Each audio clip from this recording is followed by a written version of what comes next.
Bonjour Steven. C'est toi-même qui t'écris depuis l'année 2050. Tu vas sûrement te dire que c'est une blague, mais je te demande de me croire. Je t'envoie cette lettre par l'intermédiaire d'un pigeon voyageur interdimensionnel que j'ai volé. Je sais, c'est bizarre. Mais je prends de gros risques pour te contacter. Alors j'espère que tu me croiras, car ce que j'ai à te dire est de la plus haute importance, et je n'ai que très peu de temps pour te l'écrire. En 2050, le monde a beaucoup changé, tu sais. Les océans sont morts. Ils sont pour la plupart remplis de plastique dont on ne parvient plus à se débarrasser. Les poissons sont rares, et personne ne se risque à les manger de peur de s'intoxiquer. La température ne fait que monter. Il y a chaque mois des incendies qui recouvrent tout le paysage d'une suie poisseuse. L'odeur de brûlé est partout dans la ville, comme à la campagne. Quant à l'eau potable, il n'y a maintenant que les plus riches qui y ont accès. Les autres sont contraints de boire une eau infectée qui rend malade chaque jour. Nos conditions de vie sont déplorables. Mais ce qui m'a convaincu de t'écrire, c'est que les choses ont pris une tournure encore plus inquiétante ces derniers temps.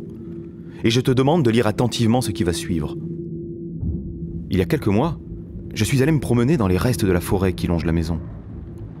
Les arbres, qui sont pour toi énormes et verts au moment où tu me lis, sont aujourd'hui calcinés, d'un noir profond, fragiles et sans feuilles, et les animaux y sont devenus très rares. Pourtant, ce jour-là, j'ai entendu un couinement en contrebas. En m'approchant doucement, j'ai découvert un étrange animal que je n'avais jamais vu de ma vie. Il était énorme, aussi noir que les troncs des arbres brûlés, avec des reflets de toutes les couleurs.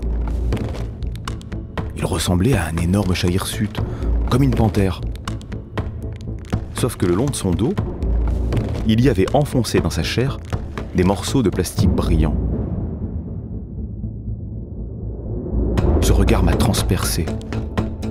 J'ai été instantanément parcouru d'un frisson glacé. L'animal s'est levé d'un bond, alors je me suis mis à courir le plus vite que j'ai pu pour me cacher. De loin, je l'ai vu disparaître dans la forêt.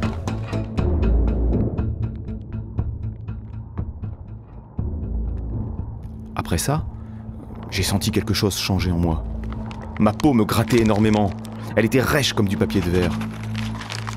En l'observant de plus près, j'ai cru que mon cœur allait s'arrêter. Sur ma peau, des écailles en plastique très fines s'étaient formées. Je te demande de me croire sur parole, Steven. Mon corps, ton corps, est en train de se transformer progressivement en plastique.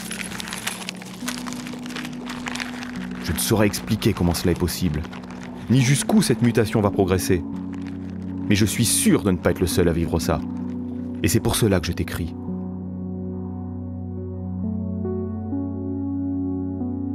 De mon côté de l'histoire, il n'y a aucune possibilité de retour en arrière. Mais pour toi, il y a encore une chance. Toute ma vie, on m'a fait croire que rien ne pouvait changer. Mais c'était un mensonge. Car tout peut changer, tout. Alors toi, aujourd'hui, agis et vite, Steven. La révolution, c'est maintenant qu'il faut la commencer. Rassemble les gens, utilise les réseaux, n'aie pas peur. Beaucoup ne t'écouteront pas. Beaucoup préféreront ne pas agir, mais ne lâche rien. Car tu es la génération qui peut réécrire l'histoire et faire se réveiller le monde. Et à celui ou celle qui ne voudra pas changer les choses, raconte notre histoire et pose-lui la question. Veux-tu vraiment vivre dans ce monde ?